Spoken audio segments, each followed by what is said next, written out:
Você é professor da EBD? Sabia que você pode estar cometendo erros que estão comprometendo o ensino da palavra de Deus? Isso mesmo. Mas antes, seja bem-vindo ao canal Fábio Pereira. Se você é novo por aqui, aqui embaixo tem um botão vermelho, clica nele, se inscreva no canal para ter acesso a mais conteúdos como este. Eu não sei se você assistiu o vídeo anterior, onde eu te apresentei os erros comuns que os professores estão cometendo em sala de aula que comprometem o ensino da palavra de Deus.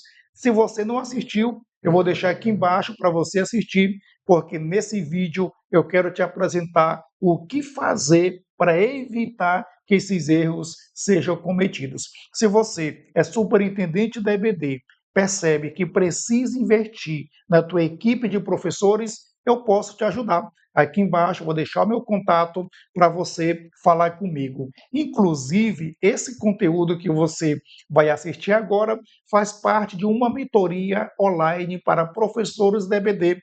A mentoria é EBD em Movimento, da estrutura ao crescimento. Então, assista comigo o passo a passo para evitar os erros comuns que muitos professores estão cometendo em sala de aula. A gente viu os erros comuns e agora a gente vai ver aqui como evitar os erros. Então, aqui também é muito importante. A gente vai encerrar aqui, como evitar os erros, ok? Então, em princípio simples, muito simples. Estude antes da aula. Preste atenção. Quando eu falo estudar antes da aula, eu não estou dizendo para você estudar domingo de manhã, não, pelo amor de Deus. Aí vai dizer, não, Cleopas, foi lá o professor que ensinou que eu tenho que estudar antes da aula, então estou estudando aqui domingo de manhã. Não, não é isso que eu estou ensinando. Aí é você usar minhas palavras fora do contexto. Estudar antes da aula é se preparar, é preparar a sua aula, certo? Então estude antes da aula, leia o texto bíblico mais de uma vez, ou leia a lição mais de uma vez. Eu vou mandar esse vídeo para vocês, como vocês podem preparar uma aula durante a semana. Lá tem o passo a passo. Uma coisa importante, anote ideias principais. Faz a hora que eu vejo o Cleopas anotando, anote, certo? Anote as ideias. A outra coisa, pensar como isso se aplica. Como isso se aplica. Então, isso é importante. Agora, eu quero que vocês olhem para mim. Tem uma coisa importante na hora de você estar dando aula. Você precisa entender um detalhe.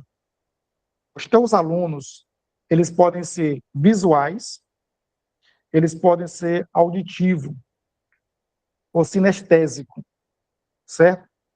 O auditivo, ele precisa te ouvir. Ele não vai olhar para você, entendeu? Então, se tu estiver dando aula lá e tiver um cara lá, deita assim, ó. Às vezes ele não está desligado, não. É porque ele precisa te ouvir. Se ele te ouvir, ele te entende. Ele é auditivo. O visual, ele vai fazer o seguinte, ó. Se tu está caminhando, ele vai fazer assim, ó. Às vezes termina a aula ou o culto, se a pessoa se movimentar muito, ele termina com o pescoço doído, porque ele movimenta demais. Então, esse é o visual.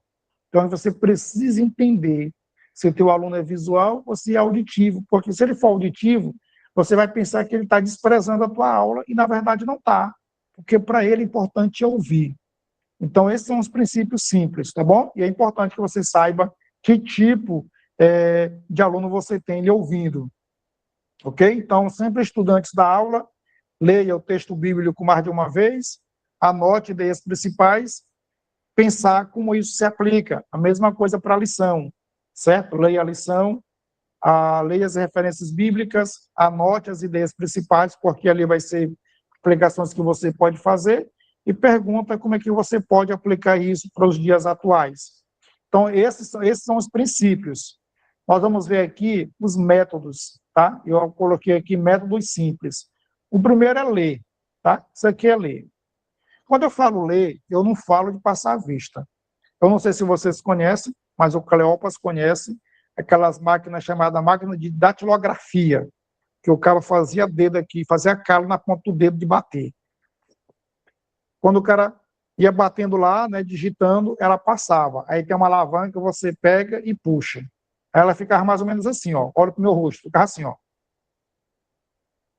Aí tem crente que, para ler a Bíblia, ele é o crente da datilografia. Ele não lê, ele passa a vista, ele fica assim, ó, numa pressa, e se Deus olhar para ele e perguntar assim, o que está escrito no primeiro versículo? Que Deus, aí ele tem que juntar, porque assim, é uma pressa para ler. Isso não é leitura, a pessoa é passar a vista. Quando eu falo de ler, é ler palavra por palavra, letra por letra, é você entender o que você está lendo. Isso é uma leitura atenciosa, porque uma leitura atenciosa vai gerar entendimento, tá? Então você precisa entender. Nessa parte do entender, é você saber o que aquilo quer dizer, o que aquilo realmente significa. Então, esse é o segundo método, é você entender. Se você lê a revista e não está entendendo, peça ajuda. Não é feio, não. Peça ajuda. Ah, estou com dúvida aqui, não estou entendendo. Depois que você entende, aí o terceiro passo é explicar. Agora, preste atenção. Isso aqui é uma sequência. Se você não lê, às vezes você lendo, você não entende. Imagina se não lê. Então, você lê para entender. Depois que você entende, é que você vai explicar. Como é que você vai explicar uma coisa que você não entende? Se você vai explicar o que você não entende, você vai só enrolar. A tua explicação, ela precisa ter clareza, clareza. E só tem clareza se você entender, tá? Aí depois que você explica, você vai encontrar a aplicação. A aplicação é a lição da vida prática, é aquilo que o aluno vai pegar e colocar na vida dele para praticar.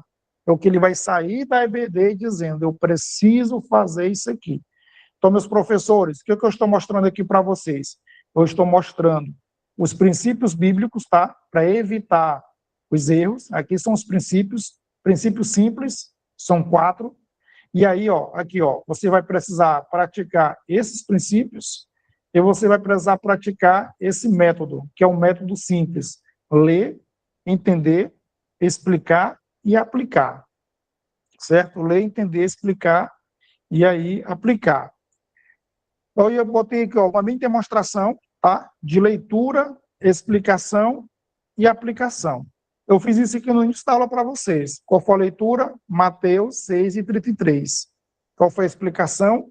A explicação lá é que se você prioriza o reino de Deus, Deus supre a tua necessidade.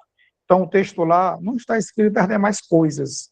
Eu acredito que tinha um professor até hoje que pensava que lá estava escrito as demais coisas.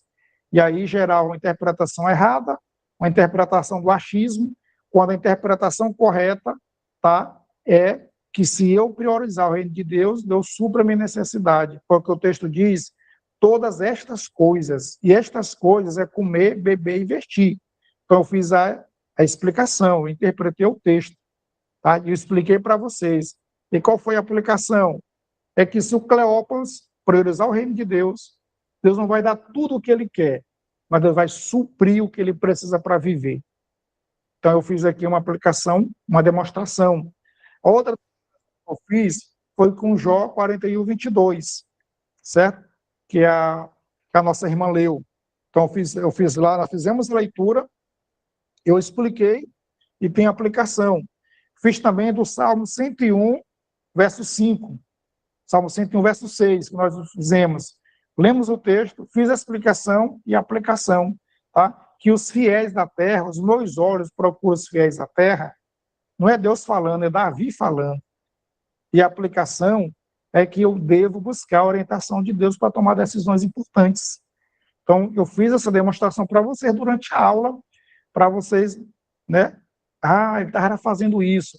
Então, observa que foi uma coisa que eu fiz proposital para vocês. E aqui era uma atividade prática que nós vamos fazer, essa atividade prática aqui. Eu tenho 10 minutinhos para fazer com 9 minutos. Então é o seguinte, cada professor escolhe um texto e escreve o que diz, o que significa e como aplicar.